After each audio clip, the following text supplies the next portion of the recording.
In this video, we're going to talk about the current cost of living in Los Angeles in 2022. You honestly might be surprised at how it compares to other cities. Whether you're considering moving to Los Angeles or you're just curious, my goal is to give you the best estimate on what it would cost you to live here. My name's Pearce and I work on a real estate team in Los Angeles, so feel free to text or call me anytime using the information in the description below, and I'll answer any questions you might have. Before we begin, I wanted to note that when looking at averages, Los Angeles isn't even within the top 5 most expensive cities to live in the United States. It's more expensive to live in Seattle, Boston, San Francisco, New York, and even San Jose. So let's check out how it all breaks down. Part 1 is the housing and rental market. Let's first talk about housing and rentals in Los Angeles. The median home price in Los Angeles is currently about $900,000. This is over double the median home price of the US, which is about $428,000, but when we compare it to other major cities in the US, it's actually somewhat affordable. For example, the median home price in New York is just over $2.1 million right now, and the median home price in San Francisco is about $1.35 million. Now, rent prices everywhere are a little bit out of hand right now, but Los Angeles rent is not even within the top most expensive rent out of US cities. The median rent, if you look at the entirety of the US, is about $1,800 right now, and the median rent in Los Angeles is a little bit over $2,700 right now. Now, once again, when we compare this to San Francisco or New York or other major cities like this, it's actually somewhat affordable.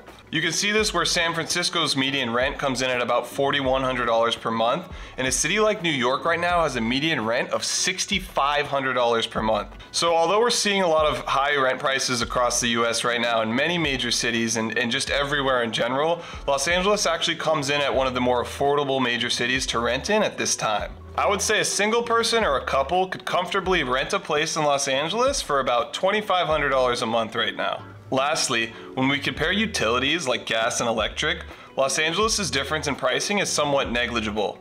It's actually just about 7% higher than the national average of utility prices. So currently, what is a reasonable amount to expect to spend on rent or to budget on rent for a one bedroom in Los Angeles? I would say about $3,000 is safe.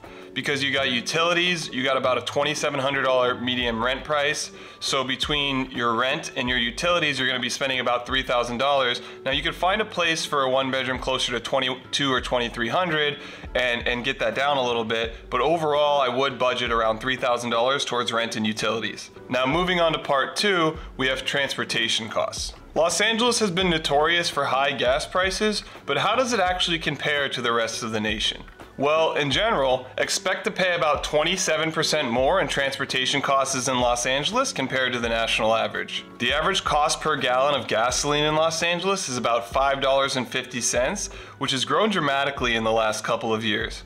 This can be seen when you compare the gas prices to the national average right now, which is almost $4.20. So gas in Los Angeles is going to be about $1 more per gallon than, national averages or averages in some other big cities. Now, this is an expense that varies greatly depending on your transportation needs. I would say one of the major costs for people living in Los Angeles is getting around in transportation, because if you live in a certain area and don't want to leave that area, you're really limited to the amount of things you can do. Los Angeles is very spread out and there's many different areas you're probably going to want to go to. So if you don't have a car, expect to be spending some money on Ubers when you want to leave the immediate area that you're in.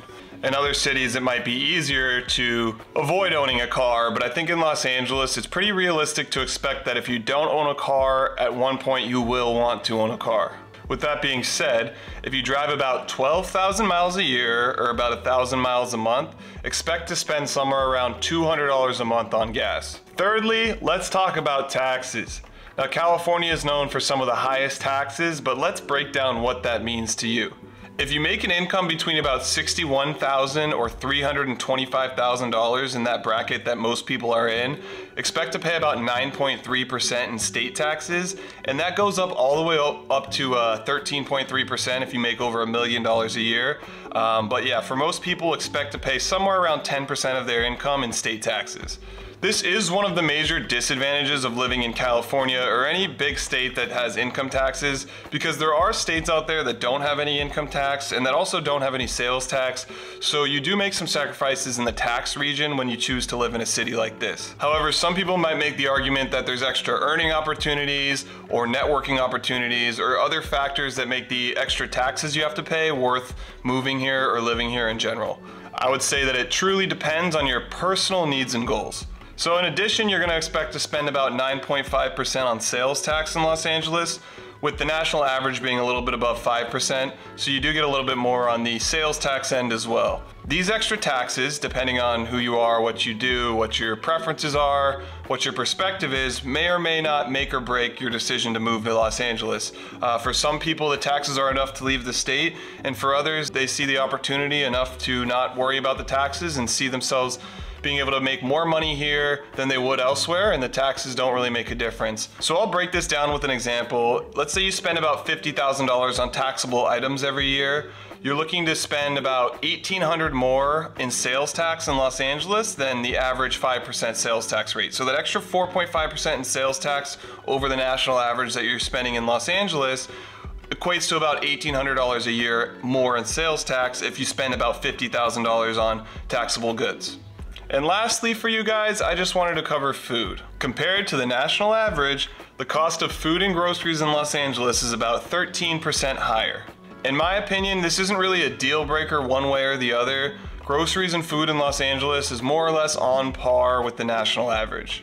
I would estimate or expect to pay about $600 a month for a single person's groceries in Los Angeles, and maybe about $1,000 a month if you're a couple. Now obviously these numbers can be more or less depending on how you choose to get food. I mean, I use DoorDash a lot and it kills my budget. If you're just the type of person who knows how to kind of shop for groceries and do a really good job of it, I'm sure you could live for $500 a month off groceries in Los Angeles. And as far as eating out goes, Los Angeles has more than 25,000 restaurants to choose from. So we talked about rental and housing prices and how it compares to other major cities. We talked about transportation costs and how gas is a little more expensive in Los Angeles, and you probably will need a car. You can get by without one, but you probably will. And then we talked about taxes, how taxes are one of those extra costs that you do have to account for if moving from a state that doesn't have very high taxes. And then food, and food should not be too much of a difference maker depending on where you live now.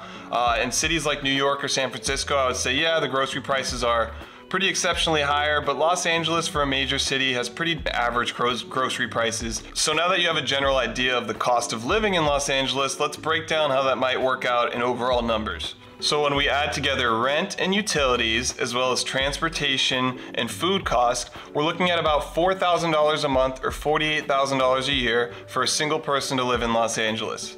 Now, obviously that's going to be upped a little bit when you add in things like leisure and entertainment, or if you have a car, you need to think about your car payment and car insurance. And then the last thing you need to think about is healthcare. Whether your job gives you healthcare or not, you might have to pay for that as well.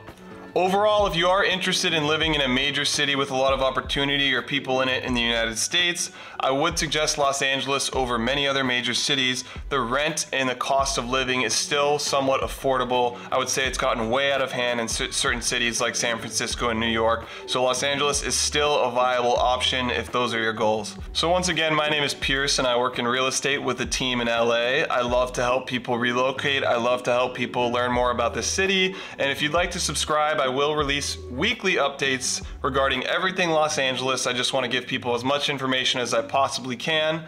And don't hesitate to contact me. I respond to your calls or text right away. My information is all in the description. So thank you so much for watching and please have a wonderful day.